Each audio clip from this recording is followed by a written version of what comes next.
പ്രിയ സുഹൃത്തുക്കളെ, 1882 സെപ്റ്റംബർ മാസം 21 മാവേലിക്കരയിൽ ഒരു കുഞ്ഞിൻ്റെ കരച്ചിൽ മുഖരിതമായി.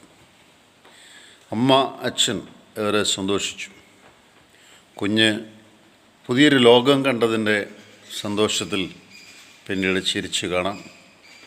പതുക്കെ നടന്ന് മുന്നോട്ട് നീങ്ങിയപ്പോൾ വിദ്യാഭ്യാസം നല്ല രീതിയിൽ ലഭിച്ചു.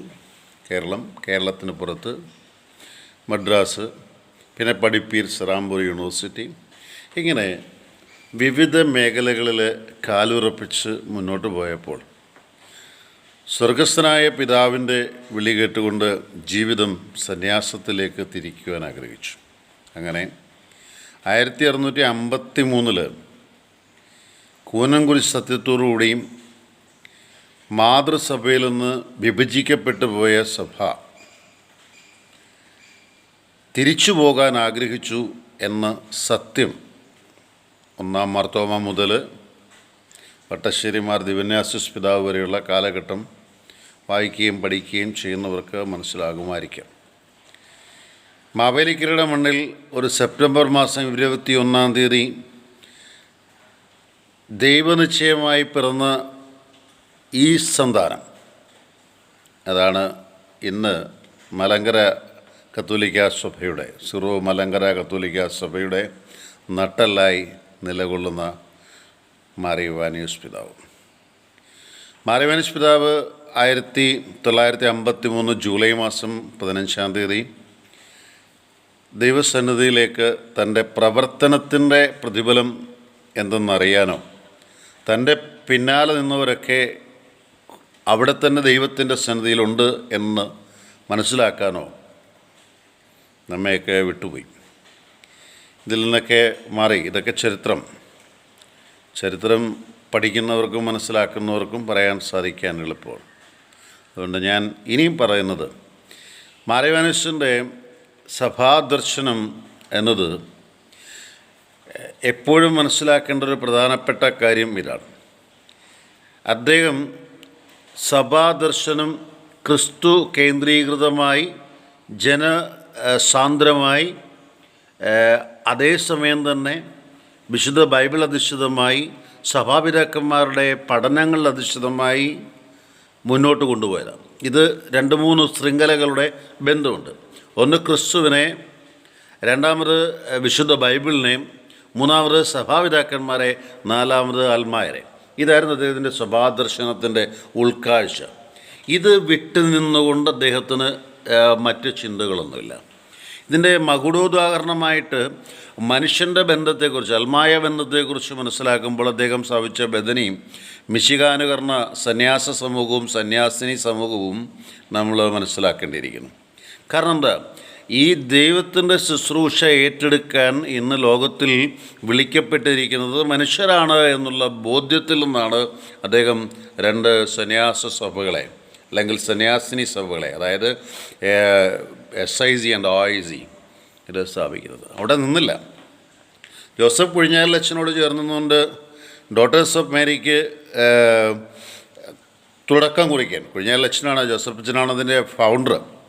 എന്നാൽ മാർ ഇവാനിയോസിൻ്റെ നിർദ്ദേശങ്ങളുണ്ടായിരുന്നു. ഇന്ന് അവർ 10-20 ഡയസിസിൽ വർക്ക് ചെയ്യുന്നുണ്ട്. ബദനി സിസ്റ്റേഴ്സും അങ്ങനെ തന്നെ വർക്ക് ചെയ്യുന്നുണ്ട്. ഇത്രയും, അതായത് അൽമായരെ ചേർത്തെടുക്കുക എന്ന വീക്ഷണത്തിൽ നിന്ന് അൽമായനെ ദൈവത്തിൻ്റെ ശുശ്രൂഷ പദവിയിലേക്ക് സമർപ്പിക്കാൻ വേണ്ടി എടുത്തിരുന്നു എന്നതിൻ്റെ നിദർശനമാണ് സന്യാസിനി സമൂഹത്തിൻ്റെ സ്ഥാപനം. കാരണം നീ വിളിക്കപ്പെട്ടിരിക്കുന്നത് ഒരു കുടുംബത്തിൻ്റെ മാത്രം പ്രജനനത്തിന്, അല്ലെങ്കിൽ അടുത്ത തലമുറയ്ക്ക് വേണ്ടി മാത്രമല്ല, ഈ തലമുറയിൽ കാഴ്ചയുള്ളവർക്ക് കാഴ്ചയാകാനും വെളിച്ചമുള്ളവർക്ക് വെളിച്ചമാകാനും, വെളിച്ചത്തെ കൂടുതൽ ശക്തീകരിക്കാൻ, കാഴ്ചയുള്ളവരെ കൂടുതൽ കാഴ്ചയുള്ളവരാക്കാൻ, എന്നുവെച്ചാൽ ലോകവും ലോകത്തിൻ്റെ മോഹങ്ങളും കടന്നു പോവുകയും അതിനപ്പുറത്തേക്ക് മറ്റൊന്നുണ്ട് എന്ന് പഠിപ്പിക്കാൻ ആഗ്രഹിച്ചുകൊണ്ടാണ് അൽമായരെ ഒരു തട്ടിൽ നിന്ന് മറ്റൊരു തട്ടിലേക്ക് ഉയർത്താൻ അഭിമന്യ പിതാവ് ആഗ്രഹിച്ചത്. അദ്ദേഹത്തിൻ്റെ സഭാദർശനമാണ്. ഈ സഭാദർശനത്തിൽ അദ്ദേഹത്തോട് ചേർന്ന് നിന്ന് ഒരുപാട് പേരുണ്ട്. റാന്നി മുണ്ടമലയിൽ സന്യാസ സ്ഥാപനം സ്ഥാപിക്കാനായിട്ട് അദ്ദേഹത്തിന് സ്ഥലം വിട്ടുകൊടുത്ത ആളുകളുണ്ട്. നമ്മുടെ സിറിൽമാർ വസീലിയോസ് പിതാവിൻ്റെ പിതാവ് അദ്ദേഹത്തോടൊപ്പം ചേർന്ന് നിന്നുകൊണ്ട് തിരുവനന്തപുരത്ത് 216 ഏക്കറാണ് ആ ഒരു സ്ഥലം. ആ സ്ഥലം വാങ്ങിക്കാൻ sir C P Ramaswami Iyer അവിടെ മെഡിക്കൽ കോളേജ് പണിയണം എന്ന് പറഞ്ഞപ്പോൾ ഇന്ന് മെഡിക്കൽ കോളേജ് നിൽക്കുന്ന സ്ഥലം ചൂണ്ടിക്കാണിച്ചു കൊടുത്തത് മാറിവാനസ് പിതാവാണ്. അവിടെ നിൽക്കട്ടെ, ഞാനതിലേക്ക് വരാം. അപ്പം സഭാദർശനത്തിൽ അദ്ദേഹത്തിൻ്റെ സഭാദർശനം ക്രിസ്തു കേന്ദ്രീകൃതവും തൃത്വാധിഷ്ഠിതവും ജനങ്ങളെ ഒരുമിച്ച് ചേർക്കാനുള്ളതും അതോടൊപ്പം തന്നെ വിശുദ്ധ ബൈബിൾ അധിഷ്ഠിതവും ഒക്കെ ആയിരുന്നു എന്നത് അവിടെ നിർത്തിക്കൊണ്ട് അടുത്തൊരു തലത്തിലേക്ക് കയറുകയാണ്. അദ്ദേഹത്തിൻ്റെ സാമൂഹിക ദർശനമാണ് അല്പം മുമ്പ് ഞാൻ സൂചിപ്പിച്ചത്. സാമൂഹിക ദർശനത്തിൽ ഒരു കാര്യം മനസ്സിലാക്കുക, ഭാരതത്തിൻ്റെ പാരമ്പര്യത്തിൽ എന്നും ചർച്ച ചെയ്യപ്പെടുകയും ഇന്ന് ശക്തമായി ചർച്ച ചെയ്യപ്പെടുകയും ചെയ്യുന്ന കാവ്യവേഷമാണ് അദ്ദേഹം സന്യാസത്തിന് സ്വീകരിച്ചത്. ഇന്ന് കേരളത്തിൻ്റെ പല മുക്കിനും മൂലയിലൂടെയും പല പദയാത്രികർ പോകുന്നുണ്ട്. എനിക്ക് തോന്നുന്നു ആദ്യം തുടങ്ങുന്നത് ഇവിടെ, അതായത് ഈ വർഷം ആദ്യം തുടങ്ങിയത് മാവേലിക്കരയിൽ നിന്നാണ്, അദ്ദേഹത്തിൻ്റെ ജന്മഗൃഹത്തിൽ നിന്നാണ്. അതിനുശേഷമാണ് പിറ്റേ ദിവസമാണ് റാന്നി മുണ്ടമലയിൽ നിന്ന് ആരംഭിച്ചിരിക്കുന്നത്. റാന്നി മുണ്ടമലയിൽ നിന്ന് ആരംഭിച്ചിരിക്കുന്നതിന് 40-ൽ പരം വർഷങ്ങളായി, 45 വർഷത്തോളം ആകുന്നു അവിടുത്തെ യാത്ര തുടങ്ങിയിട്ട്. അവിടുന്ന് ആദ്യത്തെ യാത്രാ സമയത്തുള്ള ആളുകളൊക്കെ ഇന്ന് ദൈവസന്നിധിയിലുണ്ട്. എല്ലാവരുടെയും പേരെനിക്ക് ഓർമ്മയില്ല. വളരെ ശക്തനായ ഒരു വൈദികനെ എനിക്ക് ഓർമ്മയുണ്ട്. അപ്പോൾ ആ ഒരു യാത്ര ഇന്ന് കേരളത്തിൻ്റെ നാനാദിക്കിൽ, ബത്തേരിയിൽ നിന്ന് മാത്രമല്ല, മാർത്താണ്ഡത്തു നിന്ന് മാത്രമല്ല, ഷിമോഗയിൽ നിന്നല്ല, ഡൽഹിയും കേരളത്തിനും ഇന്ത്യക്കും പുറത്തുനിന്നും യൂറോപ്യൻ രാജ്യങ്ങളിൽ നിന്നും, ഇനിയും വേണ്ട യൂറോപ്യൻ രാജ്യങ്ങളിൽ മാത്രമല്ല ഗൾഫ് കൺട്രീസിൽ നിന്നും ഇങ്ങനെയൊക്കെയും ആളുകൾ നടന്നും വിമാനത്തിലും മറ്റ് മാർഗങ്ങളിലൂടെയൊക്കെ ജൂലൈ 15-ാം തീയതി രാവിലെ മാറിവാനസിൻ്റെ ഖബറിങ്കിൽ ഒരുമിച്ച് കൂടുന്നത് ഏകയോഗമായി നിൽക്കുന്ന ഒരു സാമൂഹിക ദർശനം മാറിവാനസ് പിതാവിനുണ്ടായിരുന്നു. ഏകയോഗമായി നിൽക്കണം, ഭിന്നതകൾ വേണ്ട. ഇതാണ് മലങ്കര കത്തോലിക്ക സഭയെ സംബന്ധിച്ചിടത്തോളം ഏറ്റവും ശക്തമായി എടുത്തു പറയാൻ സാധിക്കുന്ന ഒരു ഉദാഹരണം. മാറിവാനസ് പിതാവ് കാണിച്ചു കൊടുത്ത അതേ പാതയാണ് ഇന്നും മാർ ക്ലീമീസ് പിതാവ് തുടരുന്നത്. കർദിനാൾ അദ്ദേഹം പറഞ്ഞാൽ അതിനപ്പുറം വേറെ മുകളിൽ കയറി ആരും സംസാരിക്കാറില്ല. അതാണ് ഈ ഏകയോഗമായി പോകുന്ന സാമൂഹിക ദർശനം. അത് ഇന്ന് തിരുവല്ല പിതാവിനോടോ അല്ലെങ്കിൽ മൂവാറ്റുപുഴ പിതാവിനോടോ പത്തനംതിട്ട, ബത്തേരി, മാർത്താണ്ഡം, നെയ്യാറ്റിൻകര, ഷിമോഗ, ഡൽഹി, ഭാഗ്യഭാരതം, ഇവിടെയൊക്കെയും പറഞ്ഞാൽ ക്ലീമീസ് പിതാവ് എന്ന് പറയപ്പെടുന്ന ഏക വ്യക്തിയിലെ ഒരു വാക്കുകൊണ്ട് അവിടുത്തെ കാര്യങ്ങളൊക്കെ ഈശ്വര നന്മയ്ക്ക്, ദൈവ നന്മയ്ക്ക് പോകും. അതാണ് മാറിവാനസ് സ്ഥാപിച്ച ആ അടിസ്ഥാന സ്നേഹത്തിൻ്റെ നന്മ. അതിൽ നിന്ന് ആരും മാറിയിട്ടില്ല. CCO എടുത്ത് നമ്മളിതെല്ലാം പഠിപ്പിക്കുമായിരിക്കും, ക്യാനല്ലോ പഠിക്കുന്നുണ്ട്, അച്ഛന്മാർ നന്നായിട്ട് പഠിക്കുന്നുണ്ട്, മനസ്സിലാക്കുന്നവരുണ്ട്. നമ്മുടെ ചാൻസലർമാരൊക്കെ നന്നായിട്ടത് മനസ്സിലാക്കിയിട്ടുണ്ട്. എന്നാൽ നമ്മുടെ സാധാരണക്കാരെ പിടിയരി വാങ്ങി മുട്ട കൊണ്ട് കൊടുത്ത് ഒക്കെ സഭയെ വളർത്തിയിട്ടുള്ള സാധാരണക്കാർക്ക് ഈ CCO എന്ന് പറഞ്ഞുകൂടാ.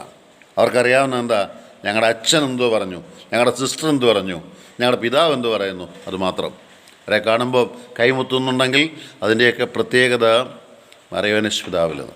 ഇനി ഞാൻ അല്പം അദ്ദേഹത്തിൻ്റെ സഭാ ചരിത്ര ദർശനത്തിലേക്ക് ഒന്ന് പോകാനാകും. ഈ വീഡിയോ അല്പം നീണ്ടതാണ്, യൂട്യൂബിൽ ഇടാൻ വേണ്ടി മാത്രമാണ്. അദ്ദേഹത്തിൻ്റെ ചരിത്രബന്ധിതമായ ബോധം 1653 കൂനംകുരിശ് സത്യം, ഞങ്ങൾ പടിഞ്ഞാറിൻ്റെ പാതിരികൾക്ക്, സാമ്പാള പാതിരികൾക്ക് എന്നൊരു വാക്കുണ്ട്. ഇന്ന് പക്ഷേ ഞാൻ അതിനെയൊന്നും വലിയ ശക്തമായിട്ട് എടുക്കാൻ ആഗ്രഹിക്കുന്നില്ല. കാരണം ഇന്ന് ലാറ്റിൻ സഭയാണെങ്കിലും സീറോ മലബാർ സഭയാണെങ്കിലും സീറോ മലബാർ സഭയോടൊപ്പം തന്നെ ക്നാനായ ആണെങ്കിലും, അത് ക്നാനായ മലങ്കരയുണ്ട്, സീറോ മലബാറിലുണ്ട്, മറ്റ് ഇതര അപ്പസ്തോലിക സഭകളൊക്കെ ഏകയോഗമായി മുന്നോട്ട് പോകേണ്ട ഒരു കാലഘട്ടമാണ്. എന്നാൽ മാറിവാനസ് പിതാവിനെ സംബന്ധിച്ചിടത്തോളം 1-ാം മാർത്തോമ മുതൽ ഇങ്ങേയറ്റം വരുന്ന വട്ടശ്ശേരിമാർ ദിവന്നാസിസ് പിതാവ് വരെയുള്ള കാലഘട്ടം അനലൈസ് ചെയ്യുമ്പോൾ മാറിവാനിസ് പിതാവ് വളരെ ശക്തമായിട്ട് കത്തോലിക്ക സഭയോട് ചേരാൻ ആഗ്രഹിച്ചിരുന്നു എന്നത് സത്യമാണ്. ഇത് ചരിത്രബന്ധിതമായ ഒരു സത്യം. അങ്ങനെയാണ് 1930 സെപ്റ്റംബർ 20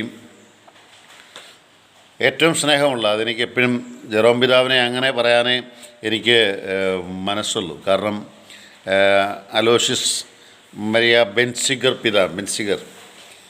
പിതാവ് കൊല്ലം രൂപതയുടെ അന്നത്തെ മെത്രാനാണ്. ബെൻസിഗർ പിതാവിൻ്റെ അടുത്ത് നിന്ന് വളരെ സ്നേഹത്തോടെ മാറിവാനിസ് പിതാവും തെയോഫിലസും പിതാവും ജോണച്ചനും അലക്സാണ്ടർ ഷമാശനും ക്ലീലേത്ത് ചാക്കോയും ഒരു സഭാസമൂഹം തന്നെയാണത്. ഒരു സ്ത്രീയുടെ കൂട്ടാമായിരുന്നു എന്നൊരു ചിന്ത ഇപ്പോഴുണ്ട്. അപ്പോൾ അവരെല്ലാം കൂടെ ചേർന്ന് സത്യം ചെയ്തു സഭയിലേക്ക് തിരിച്ചു. മലങ്കര കത്തോലിക്ക സഭ 1653 മുമ്പുണ്ടായിരുന്നു എന്ന് ചോദിച്ചാൽ ഉണ്ട്, തീർച്ചയായിട്ടും ഉണ്ട്. സീറോ മലങ്കര കത്തോലിക്ക സഭ. സഭയുടെ ഫൗണ്ടർ ആര് എന്ന് ചോദിച്ചാൽ എങ്ങും പോകണ്ട, കുരിശിൽ കിടന്ന ക്രിസ്തുവാണ്. ആ സഭയെ ഇവിടെ പറിച്ചു നട്ടത് ആര് എന്ന് ചോദിച്ചാൽ AD 52 തോമസ് ലീഗയാണ്. അതിനുശേഷം ആ പാരമ്പര്യം ഏറ്റെടുത്ത പിതാക്കന്മാരുടെ ശ്രേണിയിൽ ഏറ്റവും മുൻപന്തിയിൽ നിൽക്കുന്ന ഒരു വ്യക്തിയാണ് മാറിവാനിസ് പിതാവ്. ഇനി അദ്ദേഹത്തിൻ്റെ വിദ്യാഭ്യാസ ദർശനം കൂടി പറഞ്ഞ് അവസാനിപ്പിക്കാം. മാറിവാനിസ് പിതാവിൻ്റെ വിദ്യാഭ്യാസ ദർശനം മനസ്സിലാകണമെന്നുണ്ടെങ്കിൽ ഇന്ന് ഏതാണ്ട് 200-ൽ പരം കോളേജുകളുണ്ട് നമുക്ക് പല സ്ഥലങ്ങളിലായിട്ട്. മലങ്കര കത്തോലിക്ക സഭയ്ക്ക് സ്കൂളുകളുണ്ട്. ഈ അദ്ദേഹത്തിൻ്റെ വിദ്യാഭ്യാസ ദർശനം നാരായണഗുരു സ്വാമി പറഞ്ഞൊരു വാക്ക് ഞാൻ ഓർമ്മിക്കുകയാണ് ഈ സമയത്ത്. വിദ്യ കൊണ്ട് മാത്രമേ, സംഘടന കൊണ്ട് ശക്തരാകൂ, വിദ്യ കൊണ്ട് പ്രബുദ്ധരാകൂ എന്ന് അദ്ദേഹം പഠിപ്പിച്ചെങ്കിൽ മാറിവാനിസ് അതിന് തന്നെയാണ് ഫോക്കസ് ചെയ്തത്. അതിന് ഏറ്റവും വ്യക്തമായ ഒരു നിദർശനമാണ് നമ്മുടെ മാറിവാനിസ് കോളേജ് നിൽക്കുന്ന സ്ഥലം. അവിടെ നിന്നില്ല, നിങ്ങൾ എടുത്ത് നോക്കുക. കേരളത്തിൻ്റെ കണ്ണായ സ്ഥലങ്ങളിലൊക്കെയും മലങ്കര കത്തോലിക്ക സഭയ്ക്ക് ഒരു സ്ഥാപനം ഉണ്ടായി. അത് വിദ്യാഭ്യാസ സ്ഥാപനം. ഉദാഹരണത്തിന് കറ്റാനം, ആദ്യത്തെ സ്കൂളാണ് കറ്റാനത്തെ, പോപ്പൈസ് 11HS. അന്ന് മലങ്കര കത്തോലിക്ക സഭയെ അല്ലെങ്കിൽ മലങ്കര സഭ പുനരൈക്യപ്പെട്ട് വരുമ്പോൾ 2 കൈയും നീട്ടി സ്വീകരിച്ച പോപ്പിൻ്റെ പേരാണ് ഇന്ന് പോപ്പൈസ് ഹൈസ്കൂളിൽ ഇന്ന് സ്വീകരിച്ചിരിക്കുന്നത്. അന്നേ സ്വീകരിച്ചതാണ്, ഇന്നും ആ പേരിൽ തന്നെ നിൽക്കുന്ന പോപ്പൈസ് 11HS. അവിടെ പഠിച്ചിറങ്ങിയ ഒരുപാട് പേരുണ്ട്, മൺമറഞ്ഞു പോയവരുണ്ട്. അങ്ങനെ ഒരുപാട് സ്കൂളുകൾ. മിക്കവാറും നമ്മുടെ സ്കൂളുകളെല്ലാം സെൻറ്റ് മേരി എന്ന നാമത്തിലാണ് അറിയപ്പെടുന്നത്. മാറിവാനിസിൻ്റെ പിതാവിൻ്റെ പേരിൽ അറിയപ്പെടുന്ന ഒരുപാട് കോളേജുണ്ട്. എന്തിന്? സാമൂഹിക അവബോധത്തിൽ നിന്നുകൊണ്ട് പഴശ്ശിരാജ കോളേജ് നമുക്കുണ്ട്, മാറ്റിയില്ല. ഇതാണ് മലങ്കര സഭയുടെ ഒരു പ്രത്യേകത. ഈ പഴശ്ശിരാജ കോളേജ് ശരിക്കും ബത്തേരിയിൽ വാങ്ങിക്കുന്ന സമയത്ത് സിറിൽ പിതാവിൻ്റെ കാലഘട്ടം. ആ വാങ്ങിക്കുന്ന സമയത്ത് ഒരിക്കലും ആ പേര് ചേഞ്ച് ചെയ്യേണ്ടെന്ന് പറഞ്ഞു സിറിൽ പിതാവ്. അതാണ് സിറിൽ പിതാവിൻ്റെ ഒരു സാമൂഹിക ദർശനം. അത് വിദ്യാഭ്യാസത്തിലെ പേരിനല്ല പ്രത്യേകത. ഇപ്പോൾ പേര് വെച്ച് വലിയ വിഷയമാണ്. പഴശ്ശിരാജ എന്ന പേര് മാറ്റണ്ട, അത് അവിടെ ഇരിക്കട്ടെ എന്ന് പറഞ്ഞു. അവിടെ ഇരിക്കട്ടെ, മാറ്റണ്ട. ബസേലിയസ് പിതാവിനാണെങ്കിൽ ബസേലിയസ് എന്നിടാമായിരുന്നു, പക്ഷേ ഇട്ടില്ല. അതാണ് ആ ഒരു നന്മയുള്ള മനസ്സിൻ്റെ പ്രത്യേകത.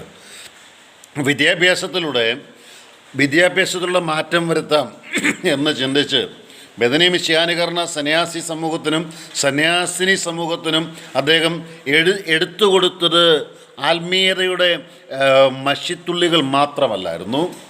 അവരുടെ കയ്യിലേക്ക് എഴുതാൻ ശക്തിയുള്ള പേന കൊടുത്തു, എഴുതിക്കോളാൻ പറഞ്ഞു, ചെയ്തോളാൻ പറഞ്ഞു, ചെയ്യിപ്പിച്ചോളാൻ പറഞ്ഞു. അങ്ങനെ ചെയ്യിപ്പിച്ചു. അതോടൊപ്പം തന്നെ തിരുവനന്തപുരം ഡയസിസിലെ വൈദികരെ പല സ്ഥലങ്ങളിൽ വിട്ട് പഠിപ്പിച്ചു. തിരുവല്ല രൂപതയിലെ വൈദികരെയും അങ്ങനെ പല രൂപതകളിൽ, ഈ പിതാവിൻ്റെ കാലഘട്ടത്തിൽ, മാറിവാനിസ് പിതാവിൻ്റെ കാലഘട്ടത്തിൽ ശക്തമായി നിന്ന് തിരുവനന്തപുരം അതിരൂപതയും തിരുവല്ല ഇന്ന് അതും അതിരൂപത സ്ഥാനത്തേക്ക് ഉയർത്തപ്പെടുകയും അല്ലെങ്കിൽ മേജർ ആർച്ച് ബിഷപ്പിനോടൊപ്പം ആർച്ച് ബിഷപ്പ് സ്ഥാനം വഹിക്കുകയും ചെയ്യുന്ന സ്ഥലമാണ് തിരുവല്ലയും. ഒന്നിൻ്റെയും മുകളിലല്ല, എല്ലാം ഒരുമിച്ച് നിൽക്കുകയാണ്. അതാണ് മലങ്കര കത്തോലിക്ക സഭയുടെ പ്രത്യേകത. ഒന്നിനെക്കുറിച്ചും സമരവോ ബഹളമോ ഒന്നും ഉണ്ടാക്കത്തില്ല. കാരണം അടിച്ചു വളർത്തിയതല്ല, കൊടുത്തു വളർത്തിയത്. തലോടി വളർത്തിയതുകൊണ്ട് പ്രതികരിക്കാൻ മനസ്സില്ലാതെ അല്ലെങ്കിൽ പ്രതികരിക്കാതെ അത് അനുസരണയാണ് ശ്രേഷ്ഠത എന്ന് പറഞ്ഞുകൊണ്ട് പോകുന്ന ഒരു സഭാ സമൂഹത്തെ സൃഷ്ടിച്ചു എന്നതാണ് മാർ യോഹന്നാനീസ് പിതാവിൻ്റെ പ്രത്യേകത. ഇനിയും ഇനിയും പിതാവിൻ്റെ ഒന്ന് രണ്ട് കാര്യം കൂടെ പറഞ്ഞ് അവസാനിപ്പിക്കാം. നമ്മളെ സംബന്ധിച്ചിടത്തോളം മലങ്കര കത്തോലിക്കരെ സംബന്ധിച്ചിടത്തോളം ഏതാണ്ട് 5 ലക്ഷത്തിൽ പരം ആളുകൾ ഉണ്ട്. 1100ഓളം പള്ളികളുണ്ട്. സ്കൂളുകളുടെയും കോളേജിൻ്റെ എണ്ണം നമുക്ക് പെട്ടെന്ന് തിട്ടപ്പെടുത്തിയെടുക്കാൻ സാധിക്കും.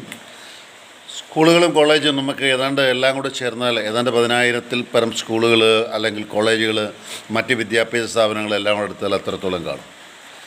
ഇവിടെ ഏകയോഗമായിട്ട് ഇനിയും മുന്നോട്ട് പോകുക എന്നതാണ് സഭയുടെ ഏറ്റവും വലിയ ആഗ്രഹം. ഈ കോരിച്ചൊരിയുന്ന മഴയത്ത് നിഷ്പാദകരായി അല്ലെങ്കിൽ കാവി വസ്ത്രം ധരിച്ച് കാഷായ വേഷം ധരിച്ച് നമ്മുടെ പിതാക്കന്മാർ, നമ്മുടെ സന്യാസിനികൾ, വൈദികർ, നമ്മുടെ അൽമായരില്ലാതെ ലോകത്തിൽ ആരുമില്ല. അത് എപ്പോഴും ചിന്തിച്ചുകൊള്ളുക. വൈദികരും സിസ്റ്റേഴ്സും മാത്രമായി സഭ മുന്നോട്ട് പോകില്ല. അൽമായർ, അവരുടെ നല്ല വിഭാഗത്തിലൂടെ ജനിക്കുന്ന കുഞ്ഞുങ്ങൾ, ഇവരെല്ലാം ചേർന്നാണ് ഈ സഭയെ മുന്നോട്ട് നയിക്കുന്നത്. അപ്പോൾ ഈ സഭയുടെ ഏറ്റവും പ്രധാനപ്പെട്ട ഘടകം ഇന്ന് ഇങ്ങനെ യാത്ര ചെയ്യണം. മഞ്ഞും മഴയും ഞങ്ങൾക്ക് പ്രശ്നമല്ല. താപസവര്യനെ ഞങ്ങൾ കാണാൻ പോകുന്നു. അദ്ദേഹത്തിൻ്റെ സമാധി സ്ഥലമാകുന്ന അദ്ദേഹത്തെ അടക്കം ചെയ്തിരിക്കുന്ന പട്ടം അതിഭദ്രാസന ദേവാലയം, സെൻറ്റ് മേരീസ് അതിഭദ്രാസന ദേവാലയത്തെ ലക്ഷ്യമാക്കിയാണ് ഈ യാത്ര മുന്നോട്ട് പോകുന്നത്. ഞാൻ അവസാനിപ്പിക്കുകയാണ്. പ്രിയ സുഹൃത്തുക്കളെ, ഇത് കഴിഞ്ഞ ഉടനെ തന്നെ സെപ്റ്റംബർ മാസം 20-ാം തീയതി പുനരൈക്യം എത്തുകയാണ്. അപ്പോൾ കൂടുതൽ കാര്യങ്ങൾ നമുക്ക് അവിടെ ചർച്ച ചെയ്യാം. നല്ല ഒരു ദിവസം എല്ലാവർക്കും ആശംസിച്ചുകൊണ്ടാണ് ഞാൻ തുടങ്ങിയത്. മാർ യോഹന്നാനീസ് പിതാവിൻ്റെ മധ്യസ്ഥൻ നമുക്ക് ശക്തി പകരുന്നതാണ്, ഒരുപാട് പേരെ ശക്തിപ്പെടുത്തിയതുമാണ്. പിന്നെ പിതാവിൻ്റെ ഒരുപാട് നന്മകൾ ഈ ലോകത്തിൽ ഇന്ന് അവശേഷിക്കുന്നതിൻ്റെ പ്രത്യക്ഷമായ ഉദാഹരണമാണ് ഈ മഴയെ വകവയ്ക്കാതെ ഏകയോഗമായി ഒരു ട്രാഫിക് തടസ്സവും ആർക്കും ഉണ്ടാക്കാതെ ഒരു വിപ്ലവത്തിൻ്റെ അലയടികളും ആകാശത്തിലേക്ക് വിളിച്ചുയർത്തി മുഷ്ടി ചുരുട്ടി പറയാതെ കയ്യിൽ കൊന്തയും പിടിച്ചുകൊണ്ട് തോളിൽ കുരിശും വെച്ചുകൊണ്ട് സ്നേഹത്തോടെ യാത്ര ചെയ്യുന്ന മനുഷ്യരെ MC റോഡിൽ അവർ കുത്തിയിരിക്കും. ചിലപ്പോൾ റോഡിൻ്റെ സൈഡിൽ, അതോടൊപ്പം തന്നെ NHൽ റോഡിൻ്റെ സൈഡിലിരിക്കും അല്പം നേരം വിശ്രമമെടുക്കാൻ. മഴ വിഷയമല്ല, നമുക്ക് വിഷയം മഴയും മഞ്ഞിനെയും പൊഴിച്ചു തരുന്ന, വെയിലിനെയും കാറ്റിനെയും തരുന്ന ദൈവത്തോട് ചേർന്ന് നിന്ന് മലങ്കര കത്തോലിക്ക സഭയെ കൈപിടിച്ച് നടത്തിയ പുണ്യപിതാവായ മാർ യോഹന്നാനീസ് പിതാവിൻ്റെ ഖബറാണ്. ആ ഖബറിങ്കിലേക്ക് പോകുന്ന എല്ലാ വിശ്വാസികൾക്കും, വിശ്വാസ ഇതര അല്ലെങ്കിൽ നമുക്ക് ഭാരതത്തിൻ്റെ ചിത്രം നന്നായിട്ട് മനസ്സിലാവണമെന്നുണ്ടെങ്കിൽ ഇന്ന് ആ കാവി കുപ്പായക്കാരെ കണ്ടാൽ മതി. കാവി എടുക്കുന്നത് മോശമാണെന്ന് ഞങ്ങൾ പറയാറില്ല കേട്ടോ. കാവി ഭാരതത്തിൻ്റെ ചിഹ്നം മാത്രമല്ല, സന്യാസവര്യന്മാർ കാവി ഉപയോഗിച്ചിരുന്നു. അപ്പോൾ മാർ യോഹന്നാനീസ് പിതാവിൻ്റെ മധ്യസ്ഥം എല്ലാവർക്കും ഉണ്ടാകട്ടെ എന്ന് ആശംസിച്ചുകൊണ്ട് നിർത്തുന്നു. ജോൺസൺ കരൂർ.